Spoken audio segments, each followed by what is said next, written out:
ইসলামে জীবিকার নিরাপত্তা কতটুকু? 1400 বছর পর এসে এই প্রশ্ন অনেককেই দ্বিধাগ্রস্ত করে ফেলে।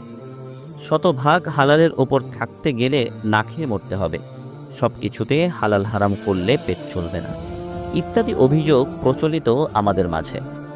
এই ধরনের প্রশ্নগুলো অনেককেই পূর্ণাঙ্গ ইসলাম মেনে চলার পথে বাধা হয়ে দাঁড়ায়। দেখা যায় ব্যক্তিগতভাবে অনেক ধার্মিক লোকও ব্যবসায় কিংবা কর্মস্থলে হারামের সাথে জড়িত। এইদিকে ইতিহাস বলে হিজরতের মাত্র 100 বছরের মাথায় হজরত ওমর ইবনে আব্দুল আজিজ রহমতুল্লাহি আলিহির কালে মুসলিম নাগরিকগণ সোনার থলে দান করার জন্যে ঘুরে ফিরছেন, অথচ তা কবুল করার মতো কেউ নেই। এর অন্যতম প্রধান কারণ ছিল আল্লাহর ওপর পূর্ণ তাওয়াক্কুল রেখে জীবিকা অন্বেষণ করা এবং জনগণের প্রতি খলিফার কঠোর ও আপোষহীন দায়বদ্ধতা। ইসলামী জীবিকার ধারণা নিয়ে অনেকেই নানান ভুল ধারণার মধ্যে রয়েছে। ফলে কেউ কেউ লেনদেনের ক্ষেত্রে শরিয়া সম্পূর্ণ উপেক্ষা করে, কেউ বা শরিয়াকেই ভুলভাবে বুঝে রিজিক অন্বেষণে অলসতা করে।